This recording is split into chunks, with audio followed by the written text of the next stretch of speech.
नमस्कार दोस्तों, मीमांसा ऑनलाइन एकेडमी में आपका पुनः हार्दिक स्वागत है। आज हम आपके सामने टॉपिक लेके आए जो है लिंग, संस्कृत में लिंग, जिसे अंग्रेजी भाषा में जेंडर कहते हैं। दोस्तों, आपने संस्कृत में और हिंदी में दोनों में थोड़ा सा परिवर्तन होता है। लिंग संबंधित जो टॉपिक है उसमें हिंदी में जो लिंग होते हैं वो आपके दो चलते हैं हिंदी भाषा में। एक तो होता है पुल्लिंग और दूसरा होता है स्त्रीलिंग।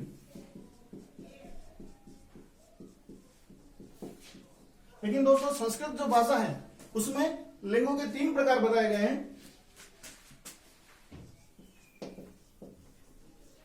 संस्कृत में तीन प्रकार, पुल्लिंग, स्त्रीलिंग और तीसरा है नपुंसक लिंग।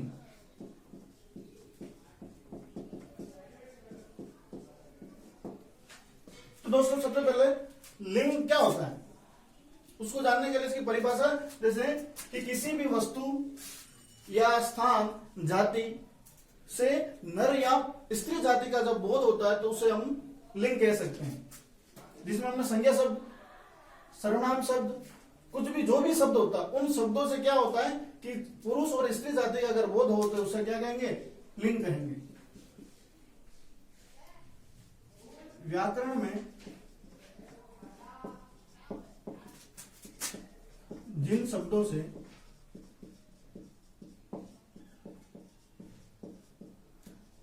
नर या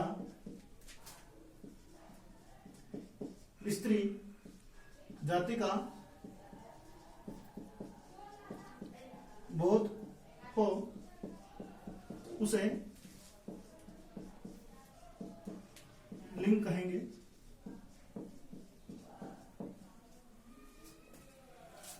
और लिंग को तीन प्रकार में बांटा है संस्कृत में, पुल्लिंग, स्त्रीलिंग और नपुंसकलिंग। आज हम आपके सामने पुल्लिंग शब्द का टॉपिक लेके आए कि पुल्लिंग शब्दों की पहचान कैसे की जाए।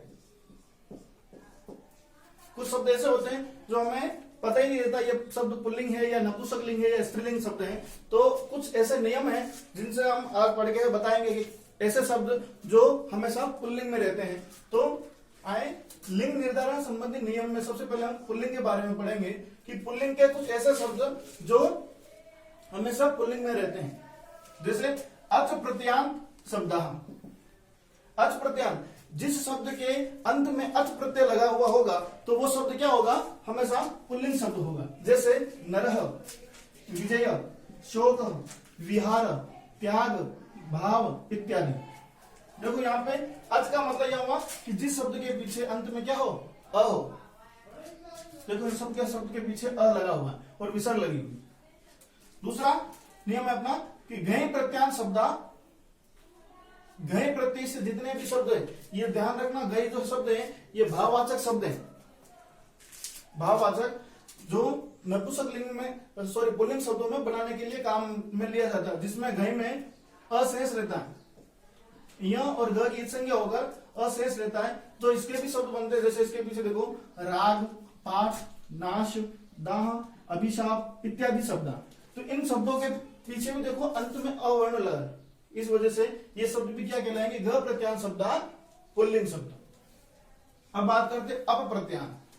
अप्रत्यान, जिसके अंत में अप प्रत्यय हो वो शब्द भी क्या कहलाएंगे, पुल्लिंग। जैसे करह, गर, यव, पव इत्यादि। फिर चौथा नियम नंग प्रत्यांत, जिस शब्द के अंत में न हो, इसमें घ की संज्ञा होकर न शेष रहता है। जैसे देखो यज्ञ शब्द है, इस यज्ञ शब्द में अंत में न है, जो जिसका अगर संधि विच्छेद किया जाए तो यज प्लस य,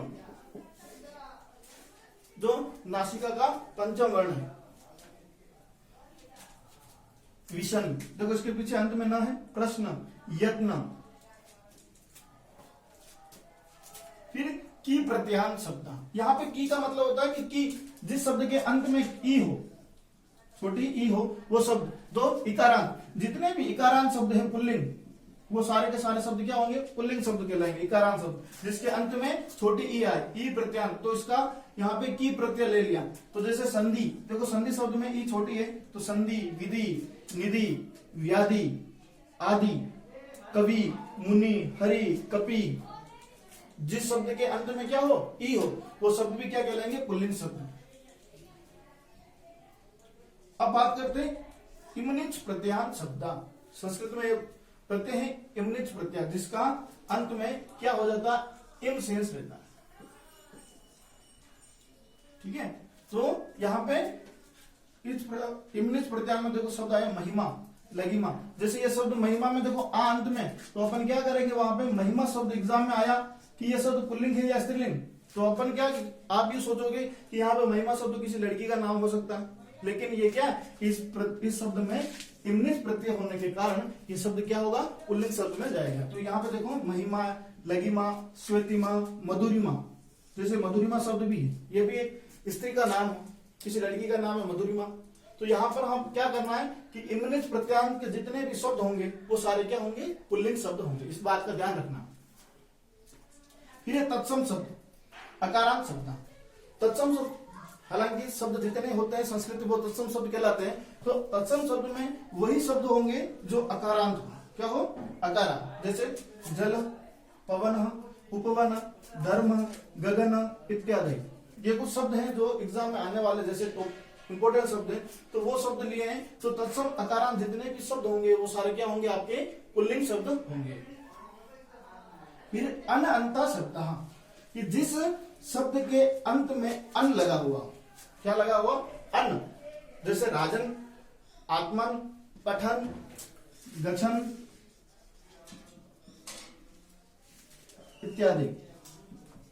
कुछ ऐसे शब्द होंगे जिन शब्द के पीछे क्या हो, अन लगा, और ध्यान रखना कि वो पुरुष जाति का बोध कराते हैं शब्द। जैसे शब्द यहाँ पे मातृन शब्द होता है, मातृन, तो यहाँ पे न यहाँ पर भी लगा हुआ अंत में, लेकिन यहाँ पे वो क्या है कि यहाँ पे जो अन अंत में शब्द है वो स्त्री जाति का बोध करा रहा है, इस वजह से वो क्या शब्द होगा, आपका स्त्रीलिंग शब्द होगा। तो ऐसे शब्द जो अन से खत्म होते हैं वो शब्द हमेशा पुल्लिंग होंगे, लेकिन वो पुरुष जाति का बोध कराना चाहिए। जैसे शब्द यहाँ पे देखो पितृन शब्द,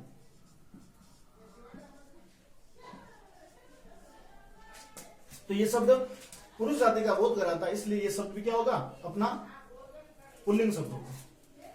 फिर बात करते हैं कुछ शब्द जो हिंदी में भी चलते हैं और संस्कृत में भी, जैसे समुद्र, पर्वत, देश, महाद्वीप आदि जो शब्द होते हैं, समुद्रवाचक जितने भी शब्द हैं, पर्वतवाची शब्द हैं, देश इनके नाम, जैसे किसी भी देश का नाम है, किसी भी महाद्वीप का नाम है, या किसी पर्वत का नाम है, या किसी समुद्र का नाम, तो ये शब्द जितने हैं वो सारे के सारे क्या कहलाएंगे, आपके पुल्लिंग शब्द। जैसे समुद्र में जैसे समुद्र, सिंधु, पर्वतों में जैसे हिमालय, विंध्याचल पर्वत, और देश जैसे किसी देश का नाम, भारत, अमेरिका, श्रीलंका, भूटान, नेपाल, जो भी देश का नाम है वो सारे देशों के नाम क्या कहलाएंगे, आपके पुल्लिंग शब्द कहलाएंगे।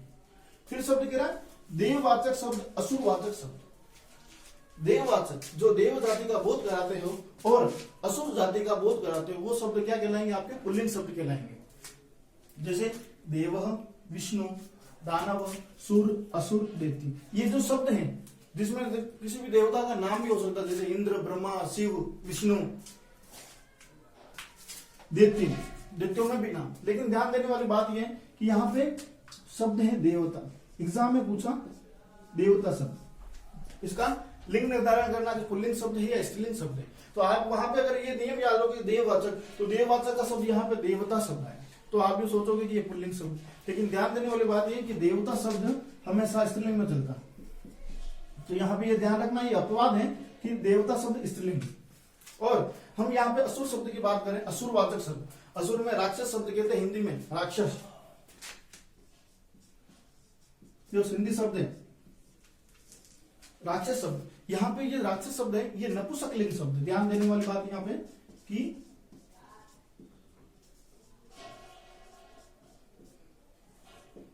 राक्षस शब्द।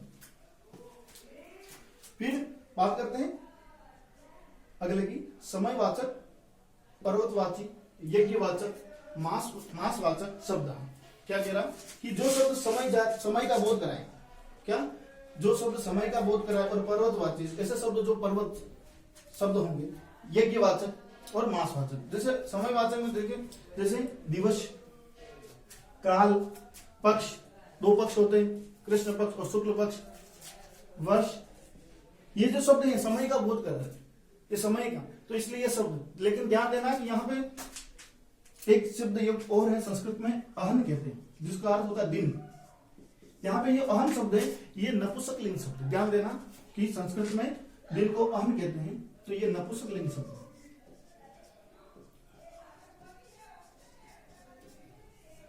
नपुंसकलिंग शब्द। और शब्द की बात करें, रात्रि, ये रात्रि शब्द है, यहां पे ये स्त्रीलिंग शब्द है। ये जो शब्द कुछ अपवाद होते हैं,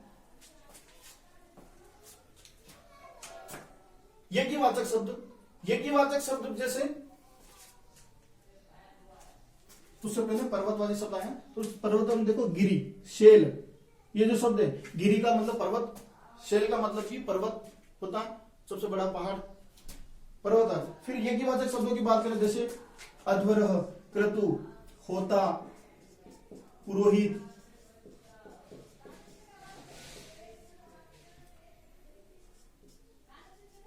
ऋक, ये जो शब्द हैं, ये सारे शब्द क्या है, यज्ञवाचक शब्द है।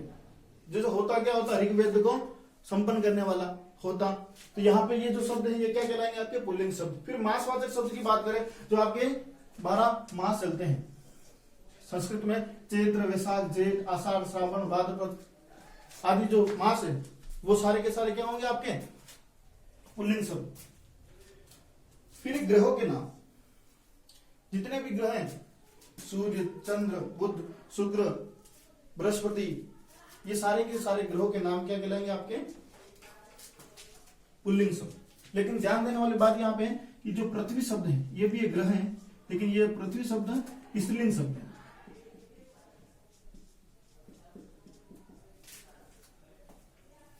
बात करते हैं समुदायवाचक, ये दोस्तों बड़ा इंपॉर्टेंट शब्द है। समुदायवाचक शब्द होते हैं जैसे समाज, दल, संघ, मंडल, परिवार, कुटुंब, वंश, कुल, ये जो शब्द होते हैं, ये सारे के सारे शब्द है ना, ये पुल्लिंग में है। समाज में और भी कुछ, समुदायवाचक में और भी कुछ शब्द होते हैं जो कुछ स्त्रीलिंग शब्द भी होते हैं। लेकिन ये जो शब्द है एग्जाम की दृष्टि से बड़े इंपॉर्टेंट शब्द है। एग्जाम में पूछ भी लिया, परिवार शब्द है, इसका लिंग निर्धारण करना। आप तो यहाँ पे कहोगे नहीं तो ये नर जाति का बोध करा रहा है ना स्त्री जाति का बोध करा रहा है, तो ये शब्द किस में आएगा। तो यहाँ पे हम समुदाय की बात कर रहे हैं, तो समुदाय में जो कुछ शब्द हैं इंपोर्टेंट, जैसे संघ, कुटुंब, वंश, ये सारे के सारे शब्द हैं, वो क्या कहलाएंगे, आपके पुल्लिंग शब्द कहलाएंगे। तो दोस्तों इस तरह से आप पुल्लिंग शब्दों का निर्धारण करना है, पुल्लिंग शब्दों की पहचान करनी है, तो आप इन शब्दों को और इन नियमों को याद करोगे तो आपको पुल्लिंग के शब्दों को प्रश्न हल करने में कठिनाई नहीं आएगी। तो दोस्तों हमारा ये वीडियो आपको अच्छा लगा, उसको लाइक करना, शेयर करना और कमेंट करना ना भूले। और मीमांसा ऑनलाइन एकेडमी के सब्सक्राइब नहीं किया हो तो उसको बेल आइकन दबाकर सब्सक्राइब करें।